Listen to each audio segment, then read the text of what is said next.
Waouh, tout le monde panique déjà parce qu'il y a une petite bougie rouge qui vient de s'indiquer ici à l'écran. Est-ce que clairement on est retour aux 20 000, même peut-être beaucoup plus bas? Non, vous le savez très bien, on reste dans une perspective haussière pour le BTC, en tout cas jusqu'à preuve du contraire. C'est pas une petite bougie rouge ici en 30 minutes qui a été indiquée qui va nous faire peur, bien entendu. Je vais vous montrer du coup la figure qu'on avait vue dans la vidéo d'il y a même pas 1 heure à 2 heures, potentiellement haussière.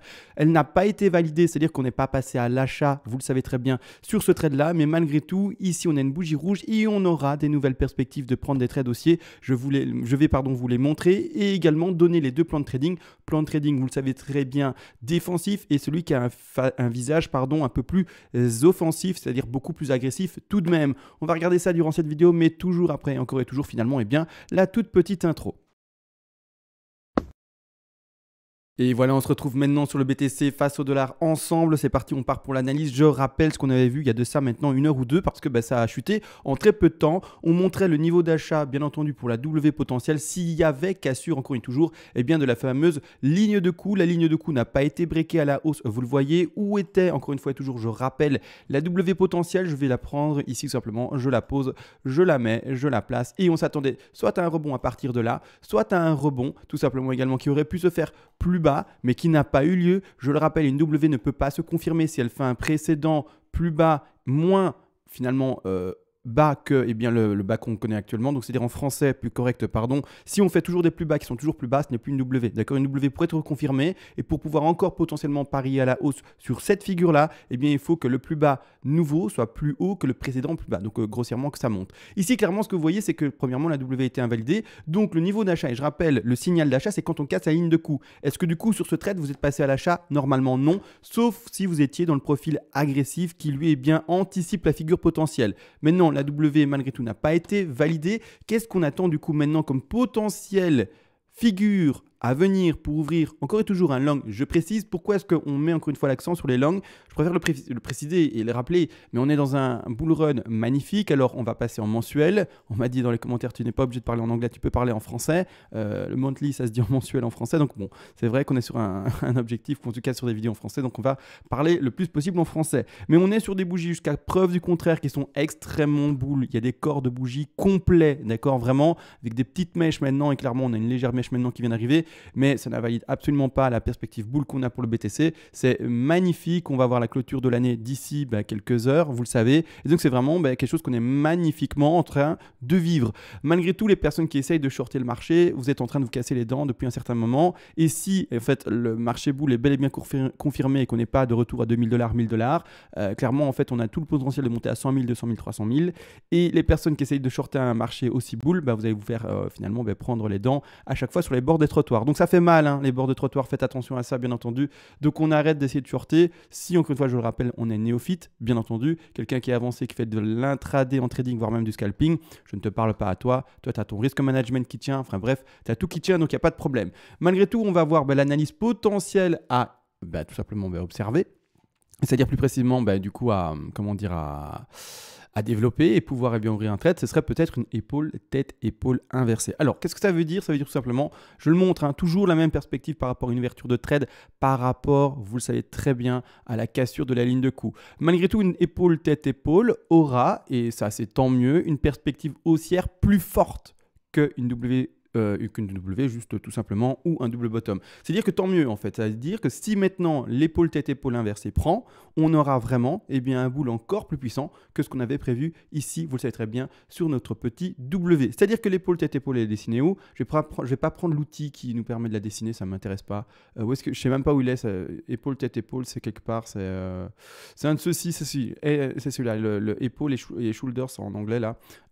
Tête et épaule, en fait, je vais pas le prendre. C'est trop de... Regardez comment ça se développe, c'est trop de machin, j'aime pas ça.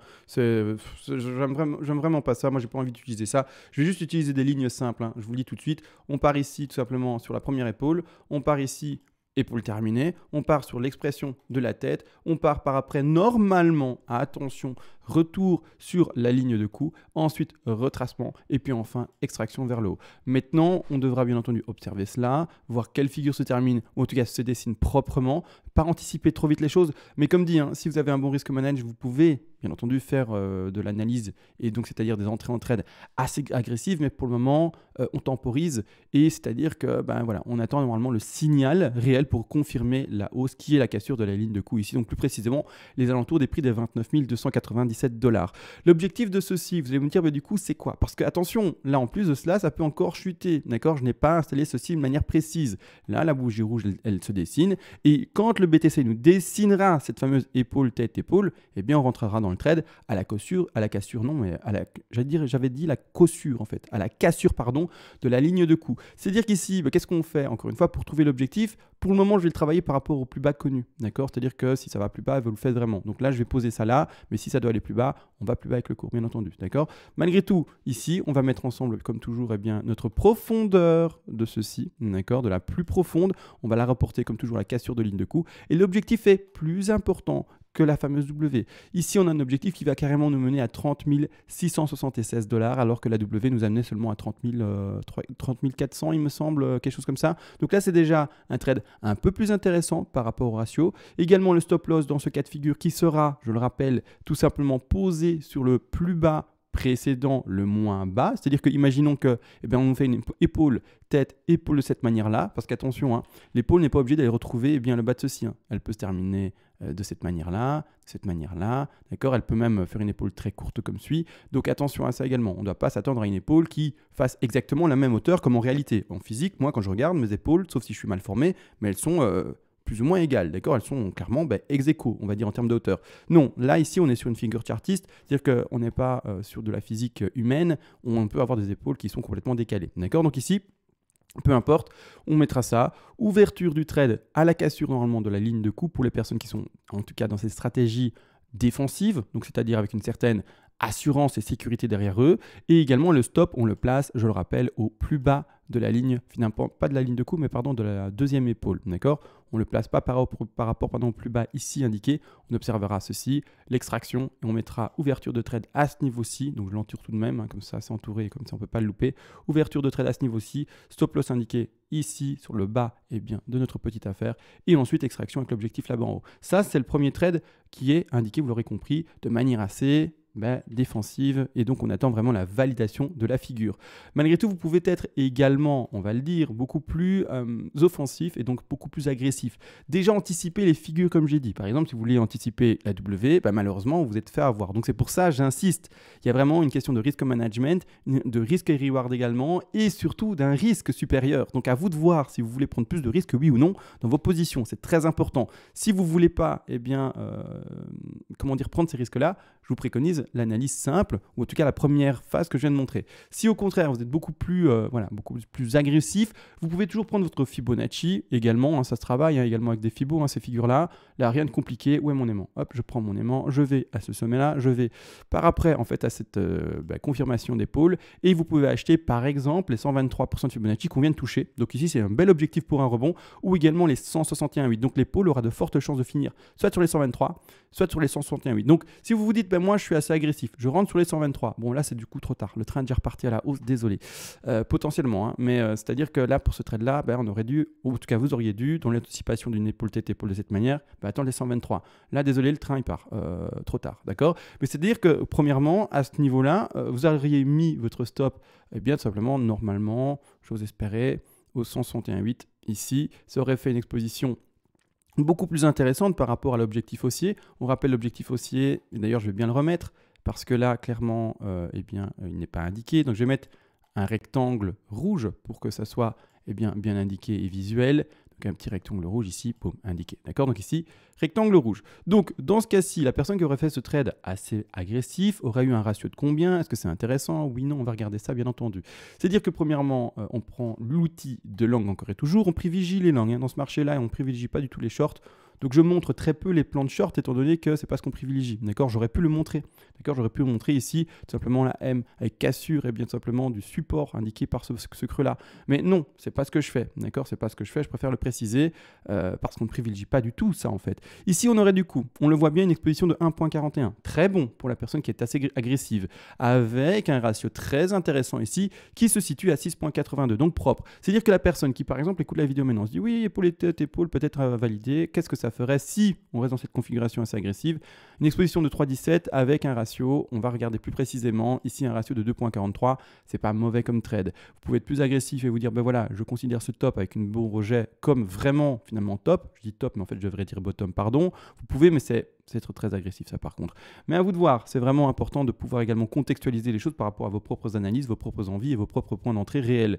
Maintenant, n'empêche, j'ai tout montré. C'est-à-dire que normalement, pour valider la figure, il ne faut pas anticiper. Vous pouvez, dans ce style de trading plus offensif, mais normalement, pour vraiment anticiper cette figure et vraiment finalement même pas l'anticiper, mais du coup pouvoir la valider à 100%, il faut attendre la cassure des les 29 293 $ ici, dernier plus haut, ou en tout cas là où j'ai indiqué la ligne de coup. Donc là, c'est intéressant de le comprendre. Ici, pour le moment, il n'y a rien de bear. Hein. Il ne faut pas prendre peur parce qu'il y a des petites bougies rouges, hein, d'accord. Il faut plus de bougies rouges pour vraiment commencer à se dire il y a quelque chose de bear là-dedans, non. Là, il n'y a rien de bear, d'accord. L'objectif tout de même, là, on va quand même le mettre en évidence.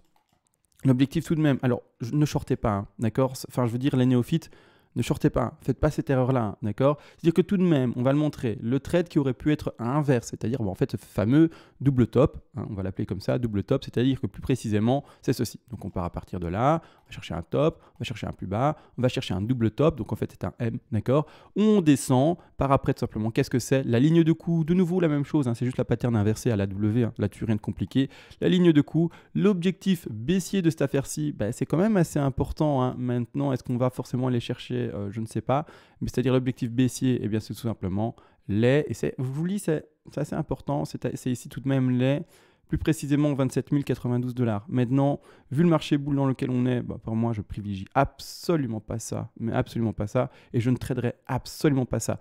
J'ai en fait une petite déformation, et je dis que je dois faire mes analyses de manière neutre, c'est vrai, mais j'ai quand même une petite déformation par rapport à mes analyses plus complexes qui bah, voilà, me montrent que souvent on est en running flat, que souvent on est sur des objectifs très faibles, que souvent en fait on doit bah, vite prendre le long et non pas privilégier la continuité du short. C'est-à-dire que là actuellement, on est déjà sur un 123, c'est déjà extrêmement propre les amis, d'accord, extrêmement propre. Donc c'est-à-dire que voilà, je donne entre guillemets moins de chance aux figures chartistes simples, si je peux les nommer comme ça, de vraiment aller atteindre leur objectif, au contraire des figures bullish, d'accord. C'est pour ça je montre pas les figures, ou en tout cas j'essaie de pas les montrer en vidéo, ou un minimum, bien entendu que vous avez compris, on ne lit pas l'avenir, donc il y a toujours l'expression du stop loss pour sortir de la position au cas où on se serait trompé, mais montrer la position de short, je ne prendrais pas ce risque-là. Hein. Vraiment, hein, je vous le dis, un marché de boule, je ne prendrais pas ce risque-là que quelqu'un prenne un short. Alors qu'en fait, la plupart du temps, bah, c'est boule en fait. Hein. Donc, on joue avec la tendance et on ne joue pas contre la tendance. Hein. C'est toujours quelque chose à essayer de retenir. Hein. Donc, 123, 127, c'est propre comme Fibo, mais tellement propre. Donc, il y a go quoi. Enfin, go quoi. Enfin, donc, on verra, de toute façon, on verra, mais de toute façon, pour rentrer sur ce trade, je vous le dis, il faut attendre l'épaule, la seconde épaule, et ensuite, eh bien, la cassure, on l'a compris, bah, de la résistance horizontale, donc des 29 000. Et par après, objectif qui a été donné aux 30 000 combien 30 645 $, d'accord. Tous les TP, c'est vrai, si vous voulez rentrer dans ce trade-là, n'empêche, où seront tous les take profits partiels? Je vais le réindiquer parce que c'est vrai que je ne l'ai pas mis. Dans cette figure-là, c'est pas compliqué non plus. Hein. Je vous le dis, c'est du simple, hein, donc tout est assez simple. Hein, donc bon, on va pas chipoter 3 heures. Hop, hop, je simule, d'accord. Je simule la fameuse épaule tête épaule. On va également du coup indiquer ici potentiellement la ligne de coup à casser pour valider cette figure-ci, bien entendu. C'est-à-dire qu'en fait, les objectifs premiers, là, hein, d'accord, on l'a trouvé comment? Je le rappelle rapidement. On a pris le plus profond, d'accord, et on l'a retransposé bien à la cassure de la ligne de coup. Là-dessus, rien de compliqué. Une cassure de ligne de coup, on va retrouver ce niveau de prix. D'accord. Donc ça, c'est le premier TP. Vous pouvez également indiquer un deuxième TP par rapport, et ça, on ne l'a pas encore, d'accord, on ne l'a pas encore, donc on attend qu'il se produise, mais par rapport au second creux. Vous pouvez faire ici, tout simplement, donc imaginons, et là je viens de le dessiner au hasard, mais imaginons que le creux se dessine exactement comme ça. Pour poser le TP numéro 2, vous le poserez de cette manière-ci, d'accord. TP2, ici, installé. Boum, boum. Et voilà, TP2 à mettre également ici. C'est un exemple. Si par exemple ce test-faire-ci est beaucoup moins profonde, ça nous fait vraiment une toute petite épaule, du coup le TP numéro 2 devrait être installé là. D'accord. Maintenant, n'empêche, je rappelle, donc là on va rester sur une épaule qui ressemble plutôt à une épaule un peu plus correcte. D'accord. C'est-à-dire que on va plutôt, pour donner un exemple un peu plus parlant et qui ressemble vraiment théoriquement à une épaule comment dire, enseignée dans les écoles, entre guillemets, donc un cas d'école, j'ai envie de dire. C'est-à-dire que grossièrement, voilà, on a un TP indiqué à ce niveau-là. Et par après, n'oubliez pas, 2 TP, c'est vraiment très léger. Je préconise toujours au moins 3 TP, voire même 3 TP plus un TP de sécu. C'est-à-dire que n'hésitez pas à prendre en fait un petit TP ici et le mettre en fait juste au milieu là, d'accord. N'hésitez pas, même à le mettre comme ça ou la main sans trop calculer les choses, hein. Vraiment, n'hésitez pas à le mettre, en tout cas en mettre 3, d'accord. Donc 2 de manière entre guillemets calculée par rapport aux figures chartistes et surtout un ici, hein, tout simplement. Donc vraiment, c'est important pour moi, hein, d'insister sur le nombre de TP parce que souvent les personnes ne sécurisent pas leur position. Et voilà, en fait, elles se retrouvent la plupart du temps perdantes parce qu'elles n'ont pas une tenue de leur trade satisfaisante. Elles n'utilisent pas le stop loss pendant leur trade, c'est-à-dire qu'en fait, elles le laissent à l'endroit et ne le touchent plus. Il faut à un moment le déplacer. Dès que les confirmations se font, on le déplace petit à petit jusqu'à l'entrée dans son point d'entrée, voire même dans le vert. Plus on monte et plus on le déplace petit à petit vers le haut. Et donc, c'est important de comprendre cela. Également, quand vous aurez pris tous les 3 TP, si eh bien, cette figure-là se confirmait, et bien simplement, il faut comprendre une chose, c'est qu'également, une fois que vous aurez repris vos 3 TP, vous aurez jamais, ou en tout cas, vous ne serez jamais sorti à 100% de votre trade, d'accord. Vous serez sorti de ce trade à hauteur peut-être de 85%, 80%, 75%. Vous resterez toujours à hauteur de 10, 5, 15, 20% dans ce trade-là.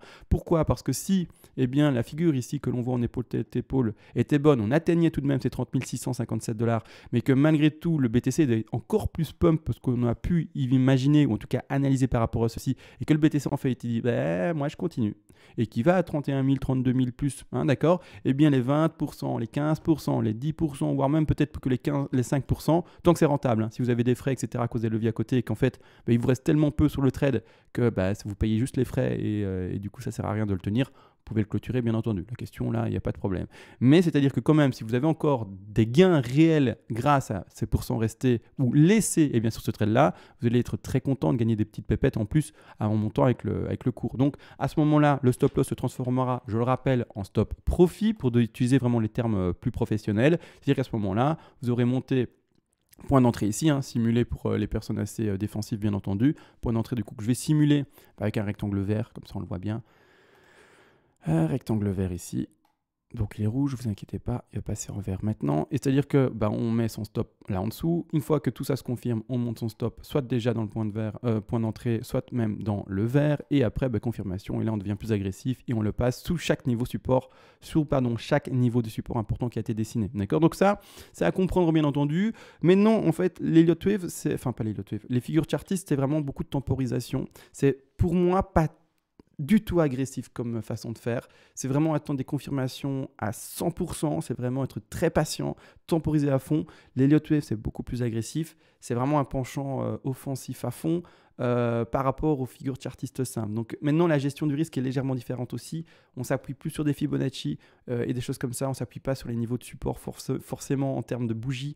On s'appuie sur des supports qui sont différents par rapport à des chiffres d'or et des choses comme ça. Enfin, bref, l'Elliott, c'est tellement plus agressif et c'est pour ça que j'adore l'Elliott, bien entendu. Mais bon, comme dit, hein, je fais également des analyses simples. C'est pour ça également que, par exemple, sur la vidéo précédente que vous avez regardée il y a de ça 1 heure peut-être ou 2, je mets BTC 30 000 $ imminent et je n'en démords toujours pas. D'accord, je n'en démords toujours pas parce que j'ai toujours pas de confirmation de baisse en réalité, malgré cette petite bougie rouge.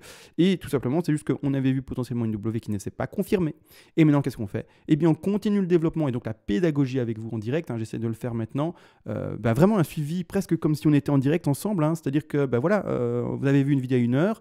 La vidéo s'est fait, la figure ne s'est pas validée. Quelle autre figure on peut voir? Je vous montre la épaule tête épaule, comment on l'a travaillé, comment mettre les TP. Vraiment un suivi du tac au tac, quoi. Il n'y a vraiment pas de pause, c'est pac presque direct. Donc là maintenant, tout a été vu. J'espère que du coup ce suivi réactif vous plaira bien entendu parce que voilà, c'est comment est-ce qu'on fait pour s'adapter devant un plan de trading.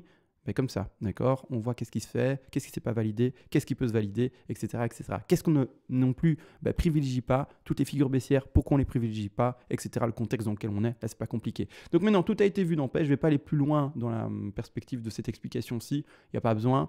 Voilà. Sur ce, on se laisse et j'ose espérer un petit 30 000 $ aujourd'hui. Sur ce, bonne soirée et ciao.